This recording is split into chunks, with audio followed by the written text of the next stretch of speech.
Lucas 15, versos 20 a 24. Semana passada nós falamos sobre o batismo e como que ele é o marco da vida cristã, né?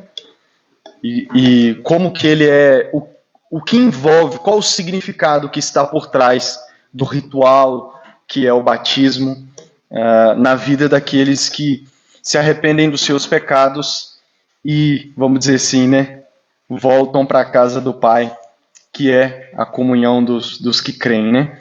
E hoje, por fim, nós vamos falar sobre a Santa Ceia e entender um pouco melhor o que é a ceia. Vou repetir novamente, assim como fiz com o batismo, que eu não vou esgotar tudo o que a Bíblia fala sobre a ceia, né? Porque as implicações da ceia ela é enorme, por exemplo.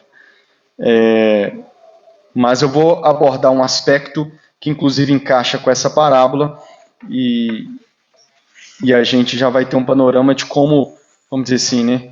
Como devemos celebrar a ceia do Senhor. Lucas 15, versos 20 a 24. Diz assim: E arrumando-se, foi para o seu pai. Vinha ele ainda longe, quando seu pai o avistou, e compadecido dele, correndo, o abraçou e beijou. E o filho lhe disse: Pai, pequei contra Deus e diante do Senhor. Já não sou digno de ser chamado de seu filho. O pai, porém, disse aos servos: Tragam depressa a melhor roupa e vistam nele. Ponham um anel no dedo dele e sandália nos pés. Tragam e matem o bezerro gordo. Vamos comer e festejar, porque este meu filho estava morto e reviveu. Estava perdido e foi encontrado. E começaram a festejar. Oremos mais uma vez. Senhor Deus, eis a tua palavra.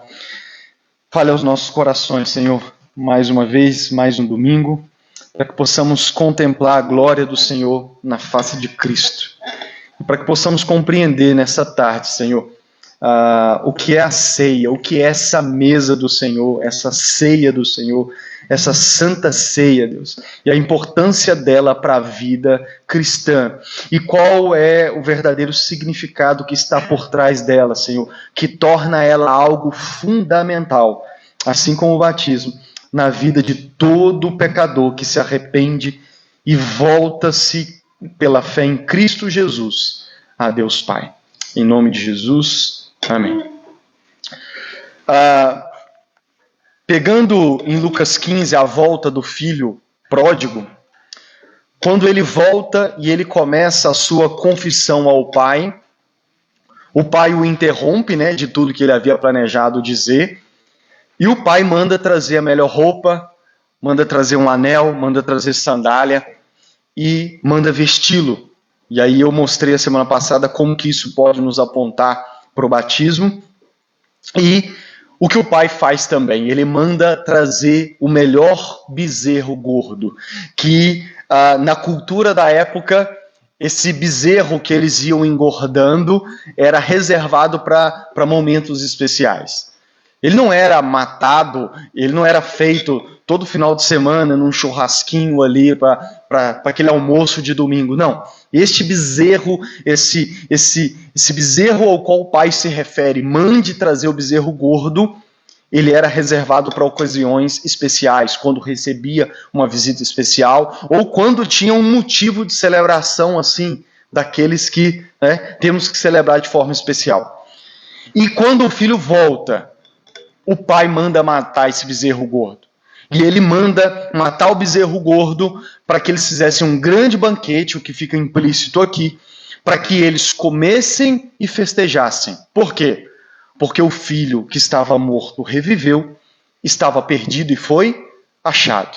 Então, além de dar uma nova veste para aquele filho como marca da nova vida dele, do novo recomeço dele, podemos dizer assim, o pai também dá uma festa. E eu não sei se vocês lembram, assim como o pastor que resgatou a ovelha havia convidado os seus amigos e dado também uma festa, assim como a mulher que encontrou a dracma perdida e convocou também as suas vizinhas para também dar uma grande festa e celebrar, porque aquilo que eles haviam perdido, eles haviam encontrado. Da mesma forma o pai faz. Então, nós podemos chamar esse banquete, esse festejar, essa mesa de o banquete da celebração.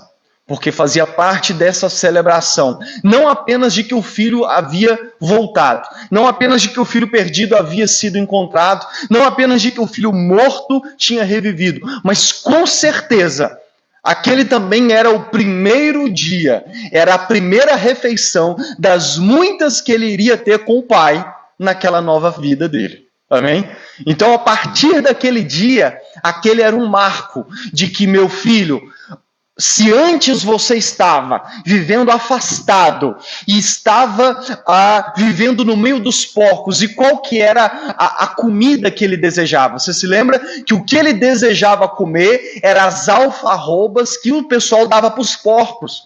Então vamos dizer assim, aquilo que lá onde ele estava longe do pai era dado para os porcos, ele passou a desejar como a sua refeição, a sua comida. Agora o pai manda matar o bezerro gordo e manda celebrar, manda fazer um banquete. Por quê? Porque, meu filho, a partir de agora, você não vai desejar mais a comida dos porcos, você não vai desejar mais o que os escravos comem, que essa era a intenção dele. Os escravos comem melhor do que eu. Você agora vai sentar comigo à minha mesa. E você vai comer comigo à minha mesa, porque você é meu filho. E nós vamos fazer a refeição junto, porque você é meu filho. Então, esse era o banquete, não só da celebração, mas que sinalizava que ele havia sido restaurado à mesa do Pai, para comer à mesa junto do Pai. Pois bem, Lucas, como que isso nos aponta para a verdadeira história? Na verdadeira história, como eu tenho dito, que é a nossa história, nós também temos um banquete. E antes de eu falar qual é o nosso banquete hoje, abra sua Bíblia comigo em Isaías 25. Isaías 25, versos 6 a 9. Antigo Testamento, basicamente aí no meio da Bíblia, Isaías 25, de versos 6 a 9. O perigo é só ela coisar o fio aqui, mas passear por aqui pode deixar, não precisa preocupar não. Isaías 25, 6 a 9 diz assim: O Senhor dos Exércitos dará neste monte um banquete para todos os povos. Será um banquete de carnes suculentas e vinhos envelhecidos. Carnes suculentas com tutanos e vinhos envelhecidos bem classificados. Neste monte, ele acabará com o pano que cobre todos os povos e com o véu que está posto sobre todas as nações. Tragará a morte para sempre. E assim, o Senhor Deus enxugará as lágrimas de todos os rostos e tirará de toda a terra o vexame do seu povo, porque o Senhor falou. Naquele dia se dirá: Eis que este é o nosso Deus, em quem esperávamos, e ele nos salvará. Este é o Senhor, a quem aguardávamos na sua salvação, exultaremos e nos alegraremos. Essa imagem de um banquete como celebração de salvação, de resgate, né? Da ação de Deus, da salvação de Deus, ele está por toda a Bíblia. E a exemplo desse texto que nós estamos lendo aqui em Isaías 25, dentre as profecias de Isaías, dentre o chamado de Deus ao arrependimento do povo, porque se você ler Isaías, você vai ver que Deus vem também em juízo, chamando o povo ao arrependimento dos seus pecados, já está logo nos primeiros capítulos de Isaías. Só que em meio ao chamado ao arrependimento, Deus vem e faz essa promessa, porque essa aqui é uma promessa. Deus diz assim: olha, em breve, um dia, neste mesmo monte, Deus vai dar um banquete.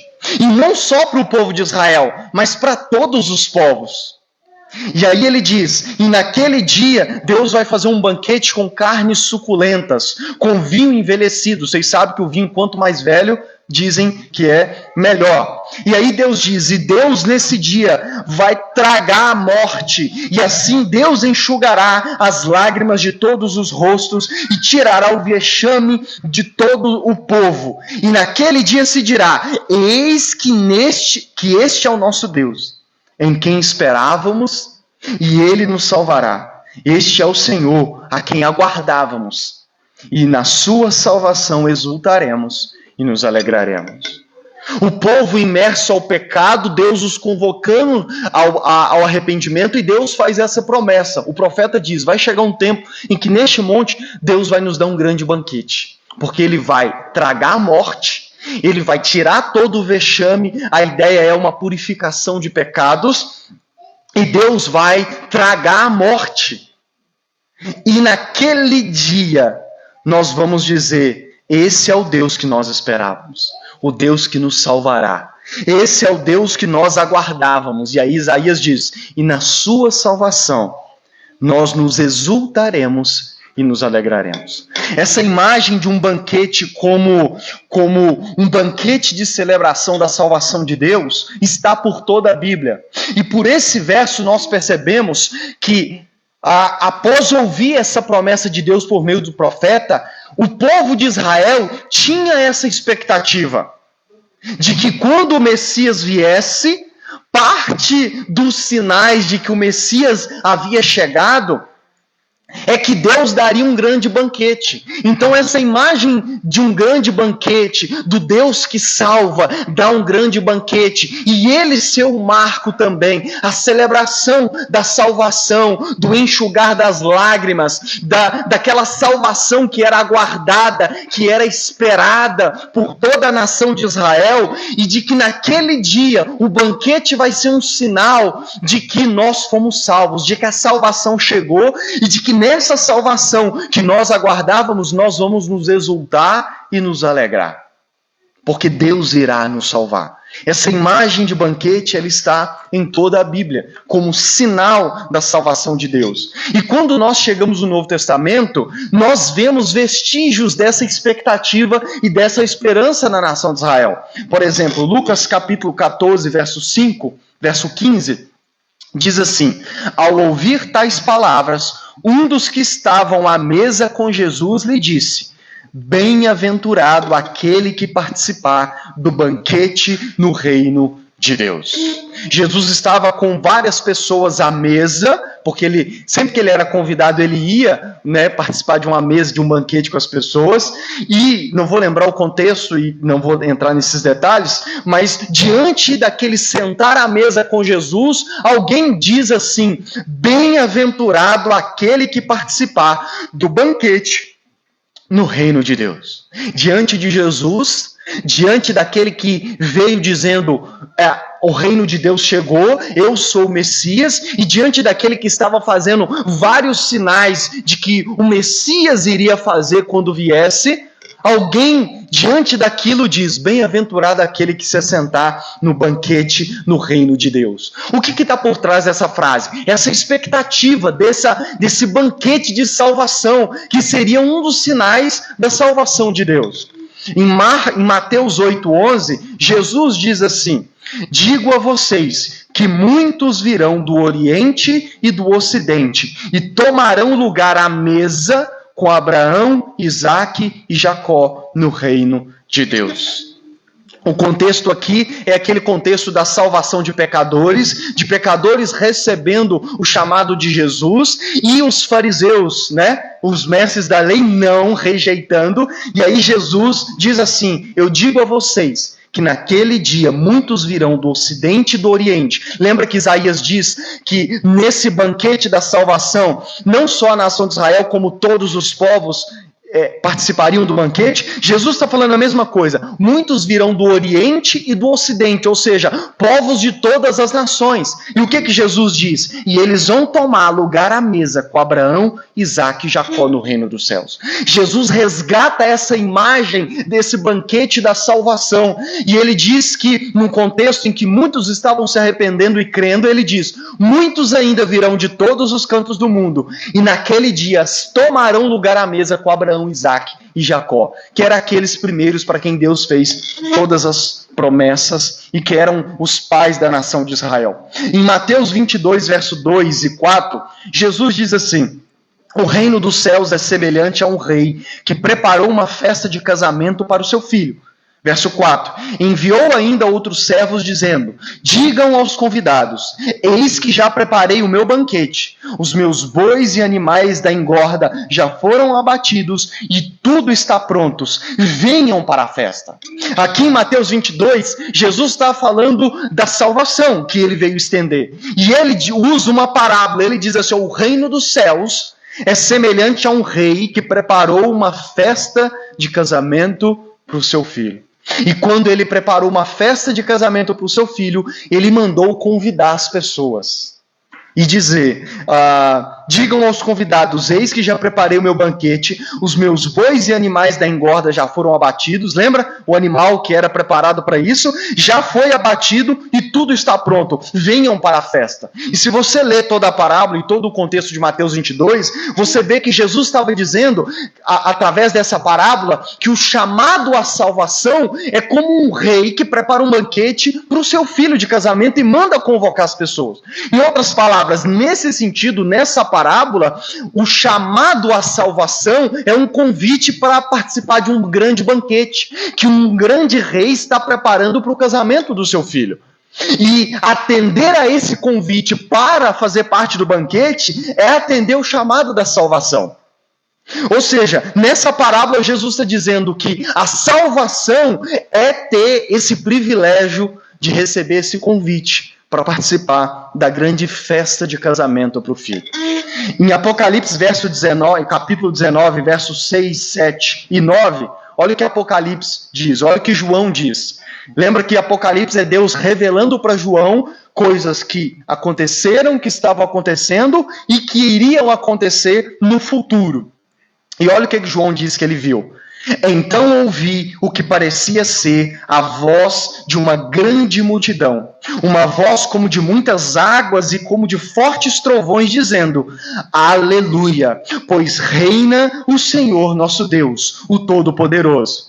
Alegremo-nos e exultemo-nos, e demo-lhes glória, porque chegou a hora das bodas do Cordeiro, e a noiva dele já se preparou. Verso 9, então o anjo me disse, escreva, bem-aventurados aqueles que são chamados à ceia das bodas do Cordeiro. E acrescentou, são estas as verdadeiras palavras de Deus. João, numa revelação do futuro, ele diz que lá no futuro ele viu um anjo, uma voz como de muitas águas, que era uma multidão de pessoas. E aí o que ele disse que era essa multidão? Era uma multidão de pessoas dizendo, alegremo-nos, exultemo-nos e demos glória a Deus, porque chegou a hora das bodas do Cordeiro e a sua noiva se preparou. Jesus havia dito em Mateus 22 que a salvação era como um rei que preparou um banquete. E em Apocalipse, João recebe a revelação e essa visão de que, de fato, irmãos, não era apenas uma parábola de Jesus. De fato, no fim dos tempos, vai haver sim um grande banquete. Vai haver sim o que nós podemos reconhecer como bodas, como uma celebração de um casamento. E quem são os noivos? O noivo é o Cordeiro, o Filho de Deus. E quem é a noiva? A igreja. Todos aqueles que creem no Cordeiro. E aí João diz que se em Mateus 22 Jesus está chamando as pessoas para crerem e atenderem o chamado da salvação, em Apocalipse João vê a multidão de pessoas que atenderam esse chamado e que por causa disso se tornaram a noiva do Cordeiro. E que agora naquele dia estarão preparados para o casamento e para a grande celebração. E ele diz, mesmo lá de Isaías, lembra que Isaías diz, naquele dia nós nos exultaremos e nos alegraremos no grande banquete. Em Apocalipse, João viu a multidão dizendo, alegremo-nos, exultemo-nos e demos glória a Deus. Porque enfim chegou a hora. Enfim chegou a hora desse grande banquete. E aí, olha o que diz, E o anjo disse: bem-aventurados aqueles que são chamados à ceia das bodas do Cordeiro. Quase a mesma frase que aquela pessoa naquele dia com Jesus falou. Percebe como que essa expectativa desse grande banquete de celebração à salvação de Deus estava presente no povo de Israel, que Jesus nunca negou, mas se utilizou dela, inclusive para contar uma parábola a respeito da salvação, e que João vê que lá, quando Cristo voltar, de fato vai haver esse banquete. Você já viu imagens que tentam ilustrar o céu como uma mesa que você perde de vista? Já viu na internet? Uma mesa que vai e ninguém... É mais ou menos para ilustrar essa ideia desse banquete, onde todos aqueles que creem se assentarão na mesa com o Senhor para celebrar a grande salvação de Deus. Lucas, o que isso tem a ver com a ceia, com a Santa Ceia e com o banquete? Vamos lá para Lucas 22. Volta em Lucas 22. Decidi fazer você abrir a Bíblia mais vezes hoje. Lucas 22, versos 7 a 20. Lucas 22, versos 7 a 20.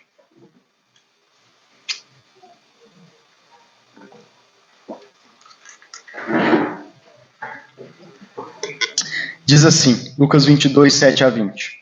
Chegou o dia da festa dos pães sem fermento, em que era necessário fazer o sacrifício do Cordeiro Pascual. Então Jesus enviou Pedro e João, dizendo: vão e preparem a Páscoa para que a comamos. Eles lhe perguntaram: onde o Senhor quer que preparemos? Jesus explicou: ao entrar na cidade, vocês encontrarão um homem com um cântaro de água. Sigam este homem até a casa em que ele entrar, e digam ao dono da casa: o mestre pergunta: onde fica o aposento no qual comerei a Páscoa com os meus discípulos? Ele lhes mostrará um espaçoso cenáculo mobiliado. Ali façam os preparativos. E indo, acharam tudo como Jesus lhe tinha dito e prepararam a Páscoa. Verso 14.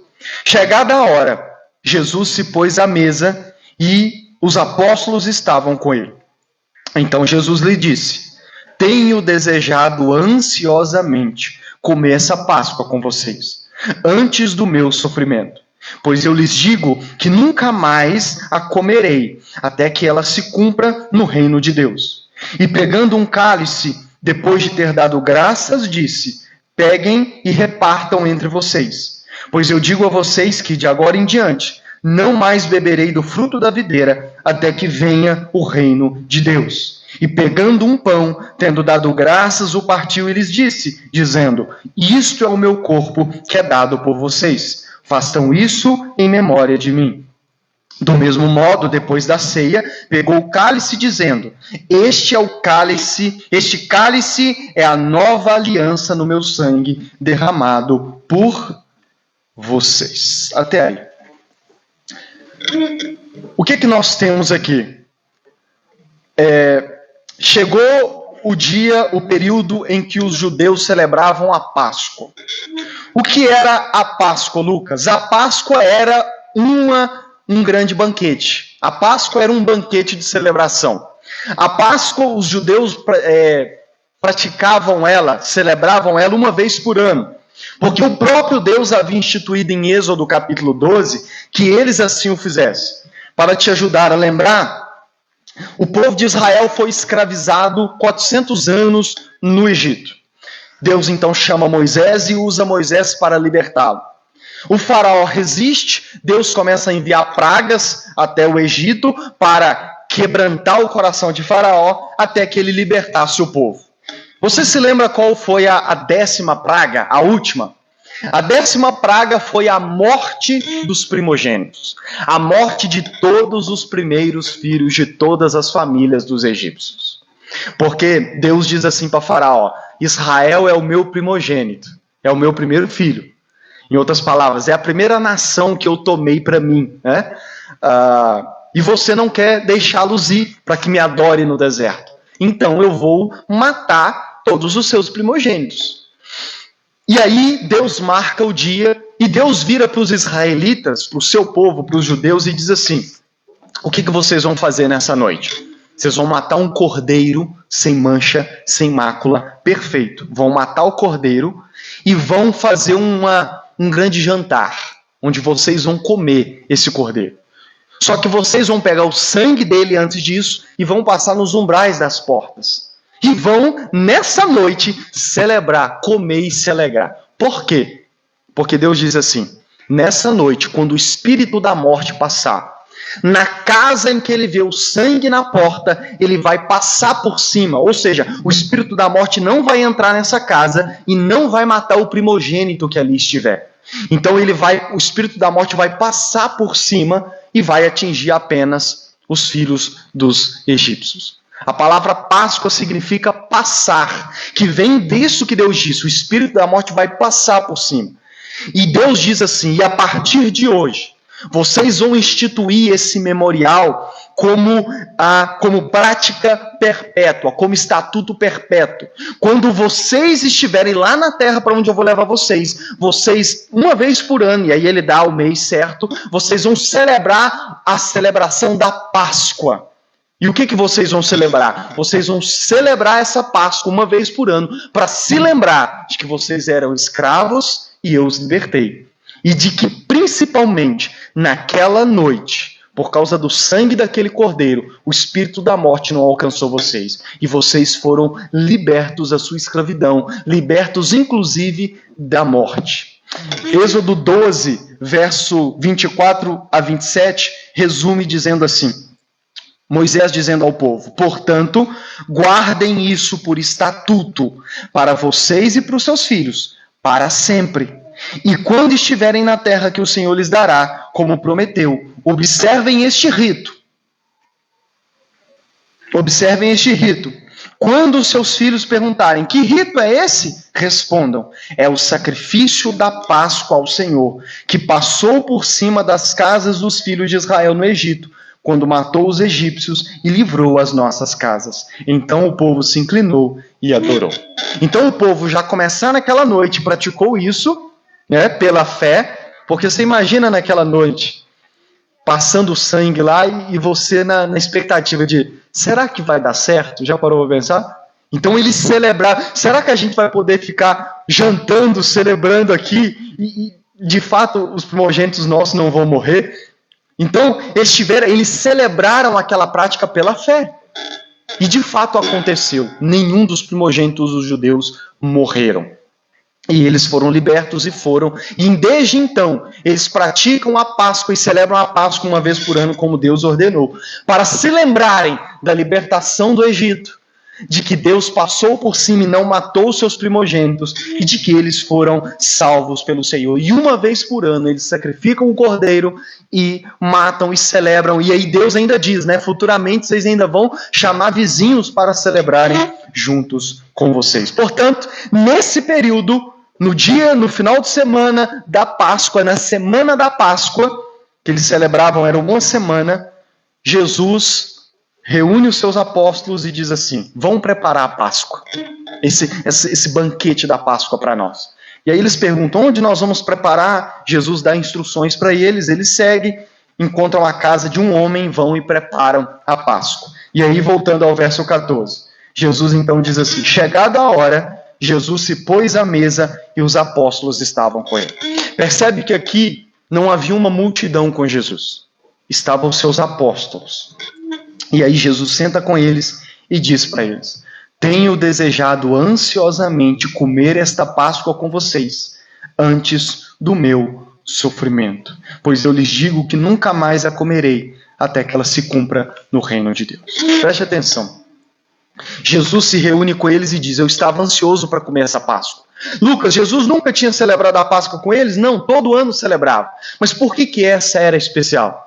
Porque, de um certo sentido, essa era a última Páscoa que Jesus iria celebrar com eles, ainda em vida aqui, antes da sua morte. Tanto que ele diz: eu estava ansioso para comer com vocês essa Páscoa antes do meu sofrimento. E aí ele diz o segundo motivo, ele diz: porque eu não comerei mais, não celebrarei mais a Páscoa dessa forma, até que ela se cumpra no reino de Deus. E aqui preste atenção, Jesus já dá uma pista de que aquela celebração da Páscoa, aquela celebração da libertação do Egito, apontava para uma outra, porque ele diz: eu não vou participar mais dela até que ela se cumpra no reino de Deus. Então ele já dá uma pista de que essa celebração era uma celebração que apontava, que simbolizava, que preparava o povo para uma outra que acontecerá no reino dos céus. E eu já resumi para você de qual era esse banquete. E aí o que Jesus faz de diferente? Porque Jesus celebra essa Páscoa de forma diferente. Jesus faz algo diferente nesse dia. O que ele faz? Os judeus tinham a prática lá, não só do cordeiro, mas tinha pão. A ceia aqui, não é a ceia que nós conhecemos, era a ceia de banquete, né? Igual tem a ceia de Natal, né? A gente não pode confundir aqui. Então tinha esse jantar, dizem que tinha 4 cálices de vinho, cada um simbolizava uma coisa na celebração dos judeus. Mas Jesus faz algo diferente aqui. Ele pega o pão e ele diz algo diferente. Ao pegar o pão, ele não simplesmente come o pão. Ele diz assim no verso 19: este é o meu corpo, que é dado por vocês. Façam isso em memória de mim. Jesus, naquele banquete, ele ressignifica aquela celebração. Jesus dá um novo significado. Na verdade, não é um novo significado. Jesus revela naquela noite o verdadeiro significado daquele banquete. Jesus pega o pão e diz assim: olha, tá vendo esse pão?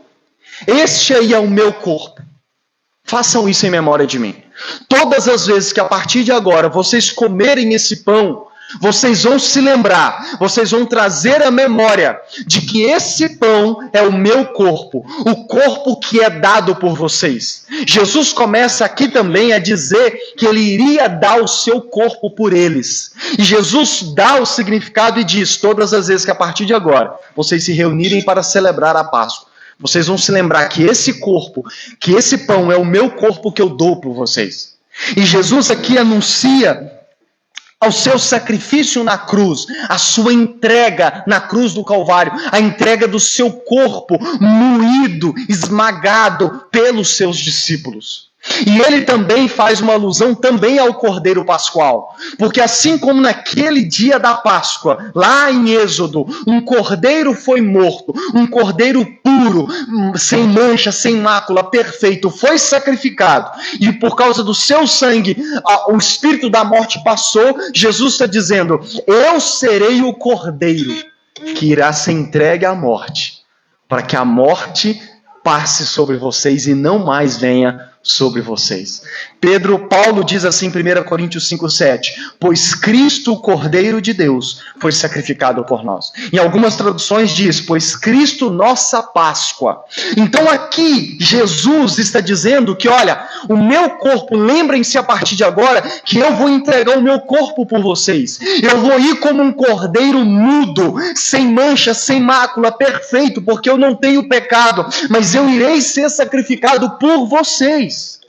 Pedro diz assim na sua primeira carta, capítulo 2, verso 24: ele carregou pessoalmente o fardo dos nossos pecados em seu próprio corpo, quando morreu na cruz, a fim de que morrêssemos para o pecado e vivêssemos daqui em diante uma vida santa, pois os seus ferimentos curaram os nossos. Paulo diz, Cristo é a nossa Páscoa. Ele é o cordeiro que foi sacrificado, moído por nós. E por causa desse cordeiro, Cristo, que foi sacrificado, o espírito da morte já não tem mais controle sobre nossa vida. A segunda morte, que é a morte eterna, não terá mais poder sobre nós. E aí cumpre-se o que Deus diz em Isaías: Deus tragará a morte, engolirá a morte. Paulo diz em 1 Coríntios 15: ó morte, onde está o teu aguilhão? Cristo te venceu. Cristo venceu a morte na cruz do Calvário. Tem um livro de um teólogo antigo que diz: a morte da morte na morte de Cristo. Na morte de Cristo como cordeiro sem mancha, sem mácula, na cruz do Calvário, a morte estava morrendo. O poder dela sobre nós. Por isso que Paulo, o autor de Hebreus, vai dizer que nós não temos mais medo da morte, porque a morte para nós é lucro, diz Paulo em Filipenses. Por quê? Porque a morte é só o abrir das portas para o grande banquete. A morte é só a passagem dessa para melhor, literalmente no caso dos cristãos, sabe? Porque às vezes a gente diz, fulano foi dessa para melhor. E nem sempre é verdade, se ele não conheceu Cristo e não encontrou Cristo. Mas deixa eu dizer, no caso do cristão é verdade. Porque se ele, ainda que ele morra, a primeira morte, a física aqui, da segunda morte ele está livre. E ele estará na eternidade com Deus. Por quê? Porque ele se entregou por nós naquele dia. E aí ele pega o pão e diz, quando vocês comerem do pão a partir de agora, lembrem-se de tudo isso. Percebe como que não é um mero comer de um pão? Percebe o que nós temos que trazer à memória quando a gente pega o pão e com toda reverência e temor o leva à boca e come e o mastiga? Até o mastigar do pão na ceia, nós podemos nos lembrar de que ele foi esmagado e moído por nós na cruz do Calvário. Tudo isso para que tivéssemos vida. Mas ele também pega o cálice de vinho e ele diz, verso 20, do mesmo modo, depois da ceia, pegou o cálice dizendo, este cálice é a nova aliança no meu sangue, derramado por vocês. Esse assunto da aliança, irmãos, esse assunto da aliança também perpassa toda a Bíblia. Desde Adão e Eva, que nós podemos olhar para a história de Adão e Eva como uma aliança de Deus com Adão e Eva, desde a aliança que Deus faz com Noé pós-dilúvio, desde a aliança que ele faz com Abraão, e renova essa mesma aliança com seu filho Isaac, com seu neto Jacó, e que por todo o resto do Antigo Testamento Deus vai renovando a aliança. Na verdade, Deus se mantém fiel à aliança que ele fez lá atrás, e na verdade é a nação de Israel que vai a cada vez mais quebrando essa aliança. Existem inúmeros textos do Antigo Testamento que Deus diz isso. Vocês quebraram a aliança comigo. Todavia ele não quebrou a aliança com o povo. E é por isso que, apesar de tudo, Deus nunca os abandonou de fato. Deus nunca os largou de fato. Mas Deus vinha e ainda que os corrigisse, ainda que os mandasse em exílio durante 70 anos, Deus nunca os abandonou de fato. Pelo contrário, quando ele promete depois de 70 anos os resgatar, ele diz, porque eu vou cumprir a aliança que eu fiz com Davi. Porque é a mesma aliança que ele vem renovando com todos aqueles que foram fiéis a ele. Só que todo o Antigo Testamento vai nos dizer que o povo quebrou a sua parte da aliança. Mas Deus, uma das promessas que ele faz no Antigo Testamento, por Isaías, por Jeremias, leia Jeremias 31, Deus diz assim, vocês quebraram a aliança, não quebraram? Mas vai chegar um dia em que eu vou fazer uma nova aliança. Porque Deus não quebra a parte dele na aliança com o povo. Pelo contrário, ele promete fazer uma nova. E ele diz assim, se vocês não conseguiram cumprir essa aliança que eu fiz com vocês, vocês falharam, quebraram, foram infiéis, eu vou fazer uma nova e melhor aliança. E nessa nova aliança, eu vou dar a vocês um novo coração. E com esse novo coração, vocês vão querer me obedecer. Nessa nova aliança, eu vou dar a vocês uma nova vida, um novo coração. E essa nova aliança, vocês vão ser fiéis, porque eu vou fazer com que nessa nova aliança, vocês tenham forças, vocês tenham vontade de ser fiéis a mim. Nessa noite aqui, nessa ceia com os discípulos, Jesus diz assim, quando ele pega o cálice, ele diz, a partir de hoje, todas as vezes em que vocês pegarem o cálice de vinho para celebrar essa Páscoa, essa ceia, vocês vão se lembrar que esse cálice, esse vinho, lembra vocês que esse cálice é o cálice da nova aliança, que é feita através do meu sangue. Jesus está dizendo, sabe a nova aliança que Deus prometeu em todo o Antigo Testamento? Pois bem, lembra que Deus disse que chegaria um dia em que ele faria uma nova aliança? Pois bem, esse dia chegou. E através da minha morte, do derramar do meu sangue, essa nova aliança estará sendo inaugurada, estará sendo feita. E a partir de agora vocês vão celebrar que no meu sangue vocês têm uma nova aliança com o Pai. Olha como que o autor de Hebreus diz no capítulo 9, verso 11 a 15. Quando, porém, Cristo veio como sumo sacerdote dos bens já realizados, mediante maior e mais perfeito tabernáculo, não feito por mãos humanas, quer dizer, não desta criação, e não pelo sangue de bodes e de bezerros, mas pelo seu próprio sangue, ele entrou no santuário, uma vez por todas, e obteve uma eterna redenção. Portanto, se o sangue de bodes e de touros e a cinza de uma novilha, aspergidos sobre os contaminados, os purificavam, quanto à purificação da carne, muito mais o sangue de Cristo, que pelo Espírito eterno a si mesmo ofereceu, sem mácula a Deus, purificará a nossa consciência de obras mortas, para servirmos ao Deus vivo. Por isso mesmo, ele, Cristo, é o mediador da nova aliança, a fim de que os que foram chamados recebam a promessa da herança eterna, visto que houve uma morte para a remissão das transgressões que foram cometidas sobre a primeira aliança.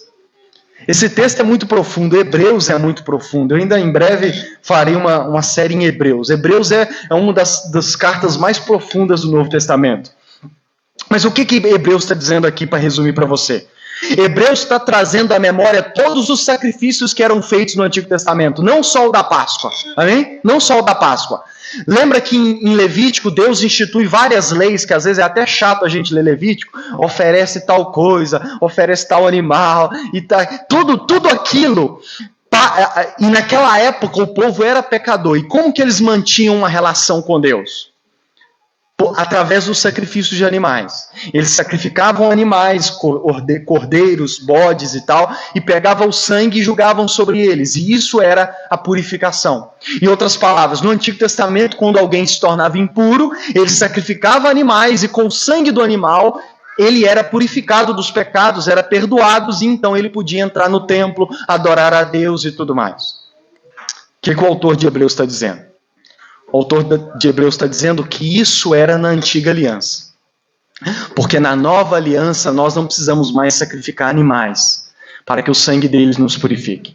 Até porque o autor de Hebreus vai dizer que na verdade o sangue deles nem purifica de verdade. Porque se purificasse a gente não precisava ficar repetindo o sacrifício. Aí o autor de Hebreus diz assim, mas no período da nova aliança, Deus ofereceu um único sacrifício. Um único cordeiro, sem mancha, sem mácula, perfeito. O seu único e perfeito sacrifício e o seu sangue derramado uma única vez foi suficiente e é suficiente para perdoar os nossos pecados, para purificar a nossa consciência, para que possamos, com consciência tranquila, servir ao Deus vivo. E Cristo é esse mediador dessa nova aliança. Essa nova aliança que nós temos com Deus, irmãos, é baseado no sacrifício de Cristo, no sangue dele derramado. O que é uma nova aliança? A aliança é o que estabelece uma relação. A minha aliança não representa a relação, o tipo de relação que eu tenho com a Jennifer. A nova aliança, o sacrifício de Cristo também aponta para o novo relacionamento que nós temos com Deus. Se antes estávamos mortos, nós agora revivemos. Se antes nós estávamos perdidos, nós agora fomos achados. Se antes não éramos dignos de ser chamados filhos, nós agora fomos adotados pela fé do Filho de Deus. Por causa do sacrifício do irmão verdadeiro, lembra? Do Filho verdadeiro, do Filho unigênito, nós agora também, purificados os nossos pecados quando nos arrependemos, nós agora somos restaurados à mesa, ao grande banquete. E devemos nos lembrar de que o sangue dele nos purifica. E detalhe, de uma vez por todas, tá? Porque essa aliança é uma aliança eterna. Olha, no verso 12, redenção eterna, aliança eterna e por 3 vezes a palavra eterna aparece. Por quê, irmãos? Porque está nos dizendo que o que Cristo fez lá atrás é suficiente para garantir esse novo relacionamento que nós temos com Deus. Portanto, irmãos, ao pegar o pão e o cálice, nós estamos lembrando de todo o Evangelho, de toda a boa notícia do Evangelho, de toda a obra que Cristo fez por mim e por você. E o meu próximo ponto é dizer o seguinte, para finalizar.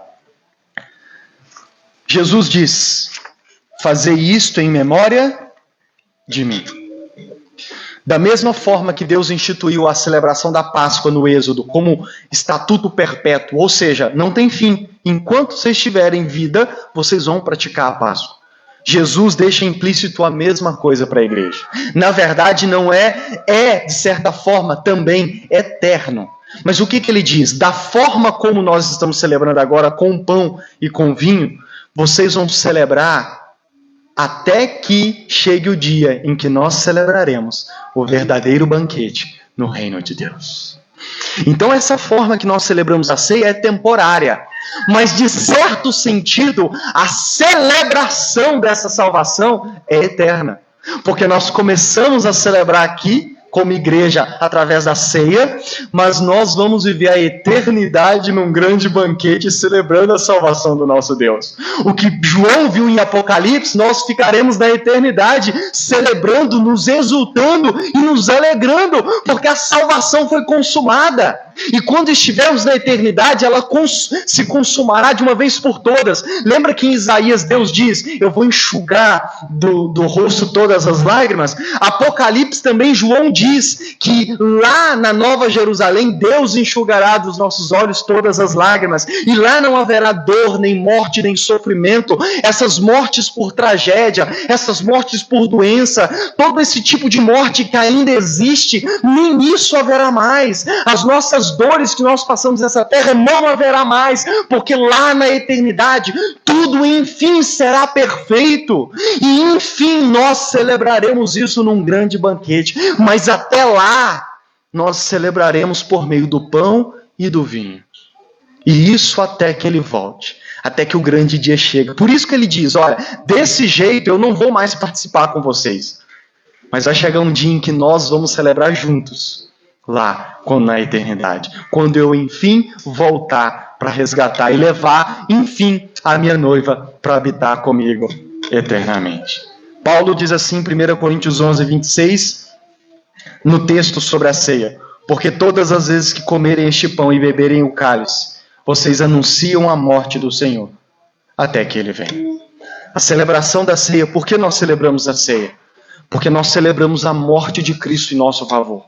E tudo que a morte de Cristo implica sobre nós, perdão dos pecados, nova vida, uma aliança eterna, um relacionamento eterno com Deus, porque nós começamos a nos relacionar com Deus Pai aqui e entraremos à eternidade, viveremos toda a eternidade nos relacionando como Pai.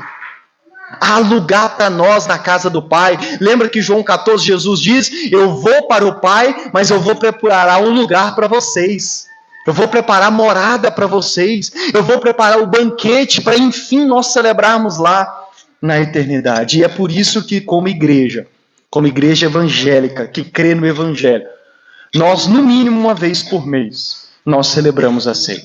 Meu desejo é que, à medida em que a gente organizar mais a igreja, e tivermos mais pessoas para ajudar nas organizações, nós celebrarmos, como algumas igrejas já fazem, a ceia toda semana. Para que toda semana nós relembremos o que Cristo fez por nós. E eu finalizo com as implicações práticas dessas verdades. Em primeiro lugar, a celebração da ceia é para todos aqueles que creem no Cristo que entregou a sua vida por eles. Lucas, quem pode participar da ceia? Quem pode celebrar a ceia no culto? Comer do pão e beber do cálice? Meus irmãos, diante do que eu acabo de dizer e que nós já dissemos em toda essa série, não fica claro, pelo menos a meu ver, que participam e devem participar da ceia e podem até celebrar a ceia aqueles que creem no sacrifício de Cristo. Aqueles que creem nessa boa notícia, aqueles que creem que Cristo deu o seu corpo por eles na cruz, aqueles que creem que Cristo derramou o seu sangue por eles na cruz, e aqueles que sabem, diante dessa boa notícia, que eles então precisam se arrepender desses mesmos pecados. Pode celebrar a ceia todos os filhos que em arrependimento voltaram diante do Pai, crendo no filho mais velho, no irmão mais velho que deu a vida por eles, e que agora eles podem voltar para a casa do Pai, que há lugar na casa do Pai, que há recomeço, que há perdão, que há esperança. na casa do Pai. Há recomeço na casa do Pai. E todos aqueles que lançam a sua fé em Cristo, eles não só podem, como devem celebrar a ceia.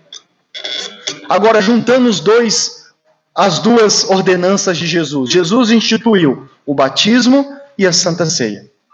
Se o batismo representa a cerimônia, o ritual de dizer, sim, eu creio nessa verdade, eu creio em Cristo, eu me entrego a Ele, eu quero morrer como Ele morreu, eu quero morrer para mim mesmo, para o mundo e para o pecado, como eu disse a semana passada. E eu quero agora viver para Cristo. Se o batismo é esse sim, se o batismo é a cerimônia do casamento, o que é a ceia senão o contínuo dizer para Deus, eu continuo crendo, eu continuo amando e eu continuo querendo viver para o Senhor e eu não me esqueço daquilo que o Senhor fez por nós. Por isso que as duas coisas andam juntas. E é por isso que aqui nós cremos que se você ainda não chegou ao ponto do passo de fé na caminhada de se batizar, se você ainda não chegou nesse passo, espere também para celebrar a ceia. Amém? Nós não estamos excluindo. Uma vez uma pessoa disse assim para mim, eu acredito que não deixar todo mundo participar exclui as pessoas. E eu disse para ela, não exclui a pessoa, pelo contrário, só exalta o significado da celebração.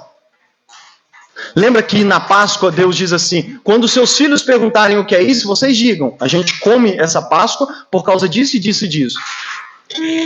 Permitir que apenas batizados celebrem a ceia não é excluir os outros, mas é, em primeiro lugar, valorizar e exaltar o significado e, na verdade, ajudar a pessoa a entender que se alguma coisa ainda impede, se ainda falta nem que seja um passo para ela crer com todas as suas forças e coração, e inclusive se batizar, então ela também precisa esperar para celebrar a ceia, porque não é nem lógico você celebrar algo que você ainda não consegue dar esse passo e dizer, eu creio, eu me entrego totalmente através do batismo. Lembra que eu disse que o batismo ele representa também essa entrega total? Então, se você ainda não conseguiu dar o passo de fé no batismo, espere também a ceia. E você vai ver que quando você der o passo de fé através do batismo, a ceia fará muito mais sentido para você. Porque se o batismo é o eu creio, eu digo sim, a ceia vai ser um contínuo dizer, eu continuo te amando.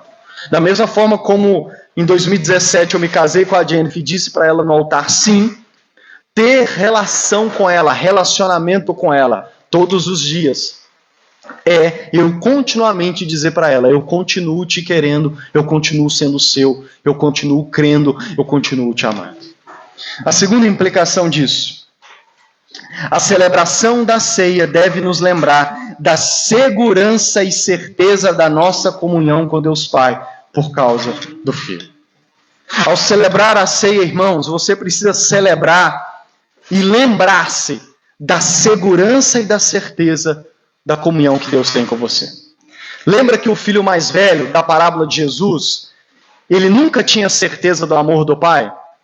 Porque ele baseava a relação com o Pai nele continuar obedecendo, nele continuar sendo fiel, nele continuar servindo. Pois bem, quando nós celebramos a ceia, nós também nos lembramos de que a certeza de que Deus nos aceitou e continuará nos aceitando, e que nos aceitará na eternidade quando Cristo voltar, nós nos lembramos disso celebrando a ceia. Por quê? Porque eu lembro que quando eu pego o pão, que é o corpo, e quando eu pego o cálice, que é o sangue, eu lembro uma frase que Jesus diz na cruz, de 2 palavras apenas, está consumado. Está consumado, irmãos. Portanto, todas as vezes que eu celebro a ceia, eu lembro que, irmãos, eu sou de Cristo, Cristo é meu, e não tem nada nesse mundo que destrua ou quebre isso. Paulo diz assim em Romanos 8, 38 e 39, porque eu estou bem certo de que nem a morte, nem a vida, nem os anjos, nem os principados, nem as coisas do presente, nem do porvir, nem dos poderes, nem a altura, nem profundidade, nem qualquer outra criatura poderá nos separar do amor de Deus que está em Cristo Jesus, nosso Senhor? Ao celebrar a ceia, nós nos lembramos de que está consumado, foi consumado, e que não há nada na existência que me separe desse Deus Pai, desse meu Cristo que deu a vida por mim. Portanto, o relacionamento que eu tenho com Ele é garantido, é assegurado, não só nessa vida, mas por toda a eternidade. E é por isso que nós temos certeza da nossa salvação. É por isso que nós temos certeza da nossa salvação. E é por isso que mesmo quando pecamos e erramos, não bate em nós o medo de que talvez se Jesus voltasse hoje nós estaríamos lascados. Porque não é no meu mérito, não é no que eu fiz. É no que Ele já fez. É no corpo que Ele já deu. É no sangue que Ele já derramou. É no está consumado que Ele já disse na cruz. Eu me lembrei de uma história de 2 Samuel, uma história de Davi. Não sei se você se lembra, Davi se torna rei e ele passou muito tempo sendo perseguido por Saul. Lembra-se, né? O primeiro rei. Só que Saul o perseguia, mas Davi se tornou o melhor amigo de Jonatas, filho de Saul. A ponto de Davi e Jonas fazer uma aliança entre os dois, deles sempre serem bons um para com o outro, inclusive com os descendentes. Quando Saul morre e a maioria dos seus descendentes são mortos, sobrevive um neto de Saul, Mefibosete. Você já deve ter ouvido a história de Mefibosete. E um belo dia Davi diz assim: ainda existe alguém vivo na casa de Saul para que eu age de misericórdia e benevolência com ele por amor a Jonatas? Davi se lembra da aliança que ele fez com Jonatas e fala: se tiver alguém vivo da família de Jonatas, traga para mim porque eu vou ser bom para com ele. E olha o que 2 Samuel 9,7 diz. Então Davi disse a Mefibosete: não tenha medo, porque eu serei bondoso com você por causa de Jonatas, seu pai.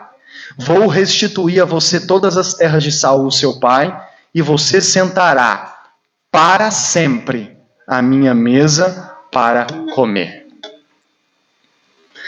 Imagina Mefibosete chegando com medo diante do rei. Nossa, por que será que o rei me mandou buscar? Será que ele vai me matar? Será que ele descobriu que só eu sobrevivi, vai me matar? Será que eu fiz? Será que...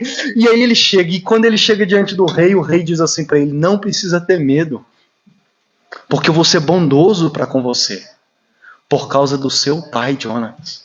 Por causa da aliança que eu fiz com seu pai, eu vou ser bom para você. E você, a partir de agora, vai sentar comigo na minha mesa, que era um sinal de comunhão plena, para sempre, todos os dias. Irmão, sabe o que o banquete da ceia lembra a mim e a você também? Que nós não precisamos ter medo de Deus Pai, porque Deus Pai será bondoso conosco por amor ao Filho Jesus Cristo. Percebe que nós não chegamos diante dele pelo nosso mérito. E não precisamos chegar com medo de desmérito, porque nós, ao celebrar a ceia, nós lembramos que nós estamos assentados à mesa, não por nós mesmos, mas por causa do Filho. E então nós podemos nos achegar. E é isso que eu quero dizer com nós celebramos para lembrar que nós temos certeza e segurança do amor. E de que nós jamais sairemos da mesa. E de que nós estamos celebrando algo que nós não colocamos música, fundo, apagamos a luz. Nós fazemos algo bem simples, mas deixa eu dizer, não tira o significado profundo, real e maravilhoso da ceia.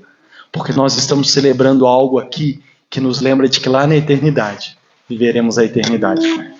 E a última coisa. A celebração da ceia deve nos lembrar vividamente a boa notícia do Evangelho. E revigorar nossa fé e amor por Cristo. Lucas 24, verso 30, Jesus encontra com 2 discípulos de Emaús que estavam tristes e sem esperança, porque eles haviam visto Jesus morrer e eles ainda não haviam visto Jesus ressuscitado, então eles estavam cabisbaixos. E eles já estavam até com a esperança falha. E Jesus começa a conversar com eles sem eles perceber que era Jesus. E o verso 30 e 31 diz assim: e aconteceu que, quando estavam à mesa, ele pegou o pão e os abençoou. Depois partiu o pão e deu a eles. Então, os olhos deles se abriram e eles reconheceram Jesus. Mas ele desapareceu da presença dele. Jesus aparece para 2 dos seus discípulos que estavam com a fé cabisbaixa, com a fé, fraquinho na fé, já nem sabiam se tinham certeza que Cristo era o Senhor mesmo. E Jesus começa a pregar o evangelho para eles, leia Mateus 24. E Jesus então entra na casa, senta com eles à mesa e faz basicamente a mesma coisa que ele fez lá atrás. E a Bíblia diz que até então, mesmo ouvindo Jesus pregar, eles não reconheceram que era o Jesus. Mas a hora que ele partiu o pão e deu para eles, e eles cearam juntos, os olhos deles se abriram. E eles recobraram a força e a fé em Cristo. Irmãos, a ceia também deve servir para que, ao nós nos lembrarmos de tudo isso, de forma até física, porque a gente mastiga e bebe o suco, o vinho, que o nosso vigor e o nosso amor a Cristo se renove. Que os olhos nossos, que talvez pode estar assim, cambaleando, sem ver Cristo na nossa vida real, que os nossos olhos possam ser abertos novamente. Nós possamos revigorar a nossa força. A ceia não é para aqueles que estão em dia com Deus, que não pecaram. Tem igrejas que se acha que você pode participar só se você faz um recapitular ali da sua memória e você fala, não, esse mês eu não pequei não, então eu posso cear. Não, a ceia não é para os que estão perfeitos, porque quem pode está perfeito. Pelo contrário, é justamente o contrário. Você celebra a ceia para se lembrar que é indigno e que só pode se chegar a Deus por causa do sacrifício de Cristo. Percebe que é justamente o contrário? Eu não participo da ceia porque eu estou livre. Fiquei o mês inteiro sem pecar, irmãos. Não. Eu participo da ceia, se eu sou cristão, batizado, justamente para me lembrar de que eu sou indigno, de que eu era indigno, e que hoje eu só posso estar sentado à mesa porque Ele deu a vida por mim, e que Ele deu a vida por mim para que eu me sentasse à mesa. Então por que eu não vou comer com Ele agora? Ele já morreu para que eu tivesse lugar na casa do Pai. Não faz sentido eu não participar. Pelo contrário, aí é que eu tenho que participar. Segundo lugar, a ceia não é para você pedir perdão pelos seus pecados e zerar a conta. Tem gente que acha que é um zerar de contagem, né? Zerei na ceia, agora, né? Vou tentar esse mês. Não é para zerar. Pelo contrário, na ceia você se lembra de que já foi perdoado, liberto da escravidão do pecado. E que por isso você pode e deve lutar contra o pecado. Se você não está conseguindo vencer o pecado, celebra a ceia se você é cristão batizado. Sabe por quê? Porque ao celebrar a ceia, o Espírito Santo vai agir no seu coração e vai lembrar você de quê? De que você já foi perdoado. De que você já foi liberto da escravidão do pecado, de que o pecado não tem mais domínio sobre a sua vida e de que agora, por causa disso, você não só pode, como deve, vencer o pecado, a luta contra o pecado. Amém? Por isso que Paulo diz, ora, como nós vamos continuar no pecado, nós que já morremos por ele?